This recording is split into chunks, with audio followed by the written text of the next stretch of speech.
A vida de São Vicente de Paulo. Para morrer como Jesus Cristo, é necessário viver como Jesus Cristo. São Vicente de Paulo.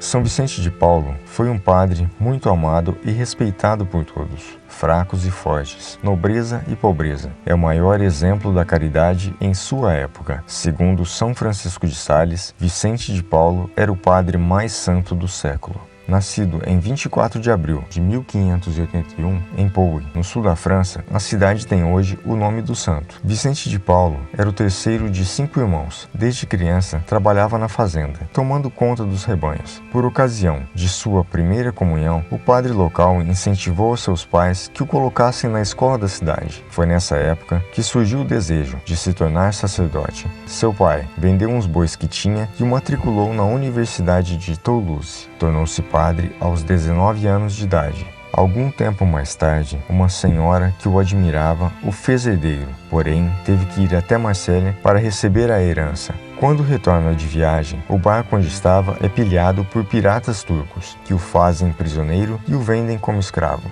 Durante esse período, passa por maus bocados, mas sempre reza a Virgem Maria e lhe pede por sua libertação, além de oferecer seu sofrimento pela conversão de seu dono, um fazendeiro, que para viver naquele país havia renegado sua religião e se tornado muçulmano. Um certo dia, uma das 3 esposas de seu algoz ouve o padre Vicente cantando e fica emocionada. Pede então para ele traduzir o que cantava. Ela ficou maravilhada, repreende seu marido e o condena por ter abandonado sua religião e feito daquele inocente seu escravo. O patrão pede perdão a padre Vicente e embarcam clandestinamente para a França. Quando retornam à França, o homem é reintegrado à Igreja Católica e vai com padre Vicente para Roma, onde passa a viver em um mosteiro. Padre Vicente começa a frequentar cursos de teologia na Universidade Romana. A humildade e inteligência e sua história de vida chamam a atenção do Papa Paulo V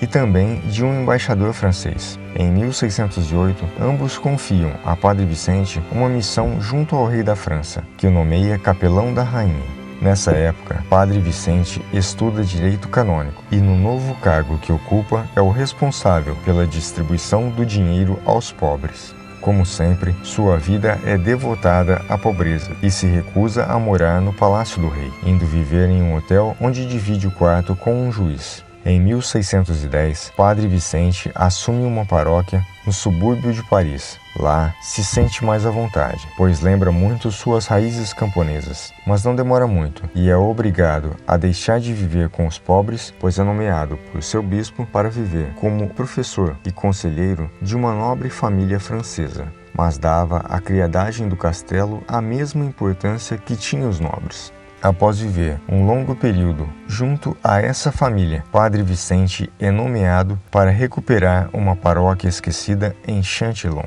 Chegando lá, ele encontra a igreja em total abandono. Animais tomavam conta do local. Coloca a igreja em bom estado, converte os nobres e toda a sociedade local em pessoas caridosas e preocupadas com o próximo.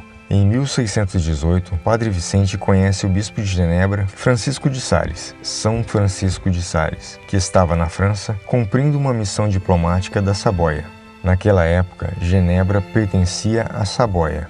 Padre Vicente se torna também capelão-geral das galeras. Galeras eram embarcações que navegavam à vela ou a remo. Os remadores eram condenados por delitos comuns. Eram tratados como animais. Trabalhavam 10 horas por dia debaixo de chicote. Padre Vicente ficou horrorizado com o tratamento que recebiam. Reclamou das condições de alojamento e organizou visitas regulares aos prisioneiros. Desfez injustiças, libertou inocentes e pediu aos guardas um tratamento mais humano.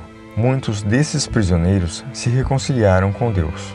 Uma certa vez, Padre Vicente chegou a trocar de lugar com um condenado na fila de remadores, mostrando sua compaixão e igualdade àqueles homens desviados da fé. Padre Vicente não tinha parada fixa. Sua prioridade era sempre os pobres e excluídos.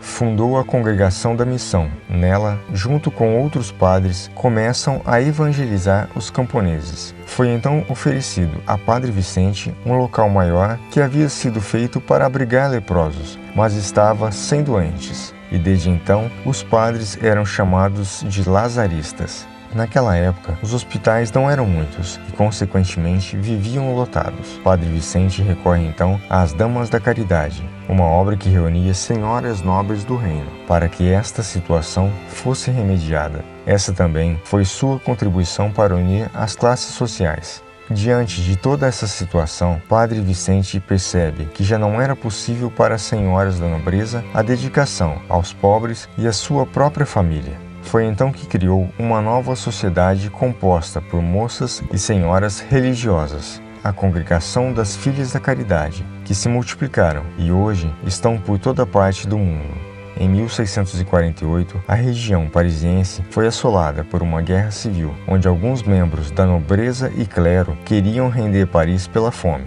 Mas a fé e coragem de Padre Vicente consegue convencer os membros dessa revolução e a paz volta a reinar. A preocupação de Padre Vicente não era somente a França. Ele atua junto a missionários franceses na Itália, organiza confrarias de caridade para cuidarem de doentes abatidos por uma peste na Polônia, ganha a confiança dos nativos da República de Malgache, hoje Madagascar, e assim consegue evangelizá-los. Mas, infelizmente, só em 1830, a França realiza o sonho de São Vicente de Paulo e põe fim à escravidão, ocupando a Argélia. Mas voltando a 1660, Padre Vicente vem a falecer na manhã do dia 27 de setembro em Paris, na França. São Vicente de Paulo foi canonizado em 1737 pelo Papa Clemente XII. Em 1833, Antônio Frederico Ozanam funda a Sociedade de São Vicente de Paulo, uma obra que tem o objetivo de auxiliar a pessoa do próximo, seja essa carência material ou espiritual. Seus membros são conhecidos como vicentinos. Em 1885, São Vicente de Paulo é proclamado pelo Papa Leão XIII patrono das obras de caridade da Igreja Católica. O corpo do santo está em uma urna de vidro na capela de São Vicente de Paulo, em Paris, na França. São Vicente de Paulo, patrono das obras de caridade, é festejado no dia 27 de setembro. Gostou do vídeo? Compartilhe, clique no joinha, inscreva-se no canal e ative o sininho das notificações. Sempre que houver novos vídeos, você será avisado e venha conosco fazer parte desta expedição sobre a vida dos santos católicos.